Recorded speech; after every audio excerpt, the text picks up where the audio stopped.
اس زمین پہ حضرت آدم علیہ السلام کے تقریباً 1000 سال بعد اللہ نے عراق کی زمین رافتین کا انتخاب کیا اور وہاں اپنے بندے یشکر بن لامک کو نبی بنا کے بھیجا، جن کو مختلف القاب سے آج بھی زمانہ یاد کرتا ہے۔ کوئی اللہ کے اس نبی کو عبد الغفار کہتا ہے، تو کوئی عبد الجبار، تو کوئی الیاس، تو کوئی کشتی والا نبی، اور کوئی نوح نجی اللہ کہہ کے بلاتا رہتا ہے۔ حضرت نوح علیہ السلام حضرت ادریس علیہ السلام کے پر پوتے ہیں اور حضرت آدم علیہ السلام کی 10ویں پشت میں سے ہیں۔ وہ قوم اس وقت دنیا کی بدترین قوم تھی۔ وہاں ظلم کرنا، نفسانی خواہشات پر فخر کرنا، بتوں اور شیطانوں کی پوجا کرنا عام تھا۔ اللہ کے نبی حضرت نوح علیہ السلام بچپن سے ہی ان کو بار بار سمجھاتے رہتے تھے کہ اس کائنات کا مالک ایک اللہ ہے جس نے ہر ایک چیز کو پیدا کیا۔ نوح علیہ السلام جب اللہ کے دین کی تبلیغ کرتے تھے تو ان کی قوم ان کو اتنے پتھر مارتی تھی کہ وہ پتھروں میں ڈھک جاتے تھے۔ تاریخ نے لکھا تقریباً 950 سال تک آپ تبلیغ کرتے رہے، بار بار پتھر کھاتے رہے، لیکن افسوس سوائے چند غریب اور مساکین کے کوئی بھی آپ پر ایمان نہ لایا۔ آپ اپنی امت کے لیے اتنا روئے، اتنا گریہ کیا کہ آپ کا نام ہی نوح پڑ گیا۔ بس اتنے میں اللہ اپنے نبی پر وحی کرتا ہے کہ اے نوح، اب یہ تیری قوم ہدایت نہیں پائے گی۔ نوح علیہ السلام رو کے اللہ کی دربار میں فریاد کرتے ہیں کہ اے اللہ، یہ انسان ظلم کرنے کو مذاق سمجھتے ہیں، ایک دوسرے کے خیال کرنے کو، مدد کرنے کو بزدلی سمجھتے ہیں، تیری عبادت سے منہ موڑتے ہیں۔ اے اللہ، اس میری قوم کو نیست و نابود فرما۔ جیسے ہی نوح علیہ السلام نے یہ بد دعا کی تو اللہ نے پیغام بھجوایا، اے نوح، ایک کشتی تیار کر، ان قریب تیری یہ ظالم قوم نیست و نابود ہو جائے گی۔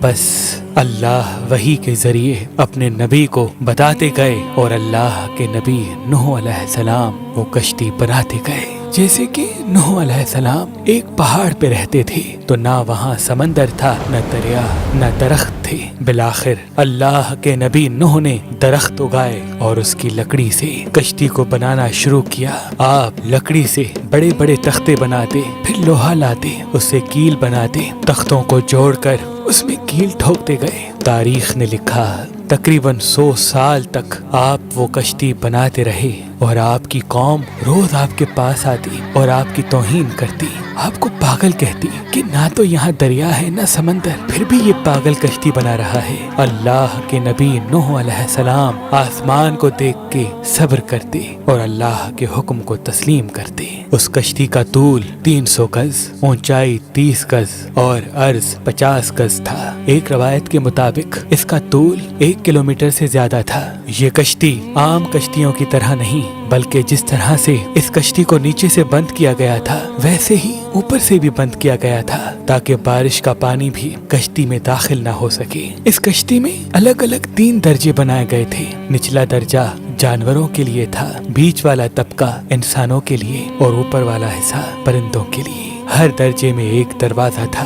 بس جب کشتی تیار ہو گئی تو اللہ نے فرمایا، اے نوح، اس زمین پہ مختلف جانوروں اور پرندوں کے جوڑوں کو اس کشتی میں سوار کرو تاکہ ان مخلوقات کی نسل باقی رہ سکے۔ حضرت نوح علیہ السلام نے مختلف پرندوں، جانوروں، خواہ ہر وہ چیز جس میں زندگی کے آثار ہیں، کشتی میں سوار کرنا شروع کر دیا۔ پھر آپ انسانوں کو حجت تمام کرنے کے لیے کہنے لگے، آؤ، یہ کشتی نجات کی کشتی ہے، جو بھی اس کشتی میں آئے گا وہ اللہ کی امان میں ہوگا۔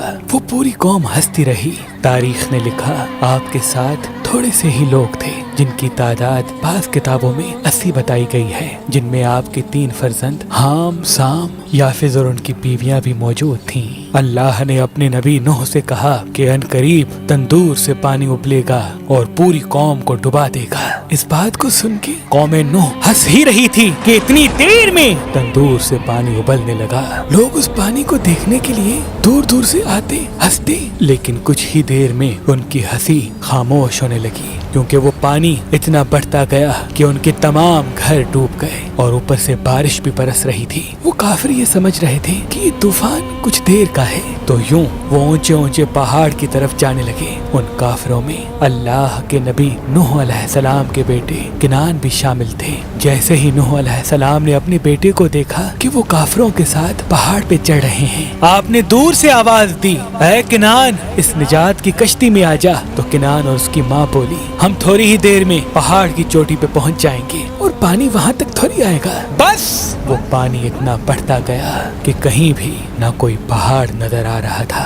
نہ کوئی درخت نظر آ رہا تھا، بس وہی بچے جو اللہ کے نبی نوح علیہ السلام کی کشتی میں سوار تھے۔ اس وقت پانی زمین سے 10,000 گز بلند تھا۔ مسلسل پانی بڑھتا رہا، چڑھتا رہا۔ 40 دن بعد پانی کا بڑھنا ختم ہو گیا، بارش بھی رک گئی، لیکن چاروں طرف صرف پانی ہی پانی تھا۔ تقریباً 5 ماہ تک کشتی پانی میں ہی طواف کرتی رہی، کسی جگہ پہ نہ ٹھہری۔ بالآخر دریائے دجلہ کی مشرقی سمت میں ایک پہاڑی جس کو کوہ ارارات کہتے ہیں، اس کی ایک چوٹی کا نام جودی ہے۔ اس چوٹی کی اونچائی تقریباً 13,000 فٹ ساحل سمندر ہے۔ کشتی نوح اس چوٹی کو لگ کے ٹھہر گئی۔ یہ تاریخ 10 محرم اور جمعے کا دن تھا۔ بس اللہ کے نبی نوح علیہ السلام نے کبوتر کو بھیجا کہ دیکھ زمین پر پانی خشک ہو رہا ہے یا نہیں۔ کبوتر گیا اور زیتون کی ٹہنی اٹھا لایا۔ اللہ کے نبی نوح علیہ السلام نے اللہ کا شکر کیا اور یوں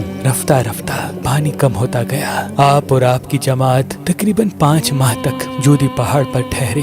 آپ نے تمام پرندوں جانوروں کو آزاد کیا۔ اس پہاڑی پہ اللہ کا شکر کرتے رہے، ذکر کرتے رہے، دنیا کو پھر سے آباد کرنے کی سوچ میں مگن رہے۔ تاریخ نے لکھا آپ کے ایک بیٹے سام جس سے عربی نسل چلی، دوسرے بیٹے حام جن سے سوڈانی نسل چلی، اور یافت جن سے ترکی نسل چلی، اور یوں آپ اور آپ کی اولاد نے دنیا کو پھر سے آباد کرنے کا فیصلہ کر لیا۔ تقریباً طوفان کے 60 سال بعد اللہ کے نبی نوح علیہ السلام اس فانی جہان سے دار البقا کی طرف کوچ کر گئے۔ اللہ نے فرمایا کہ کشتی نوح کو ہم آنے والی نسلوں کے لیے عبرت کا نشان ٹھہرائیں گے۔ تحقیق کرنے والوں نے بتایا کہ کشتی نوح علیہ السلام کی باقیات مشرقی ترکی میں واقع کوہ ارارات پر ملی ہیں۔ یہ کشتی ویسے ہی ہے جیسی اللہ کے نبی نوح علیہ السلام نے بنائی تھی۔ سلام ہو انسان کی نسل کو پھر سے زندگی دینے والے اللہ کے نبی نوح نجی اللہ علیہ السلام پر۔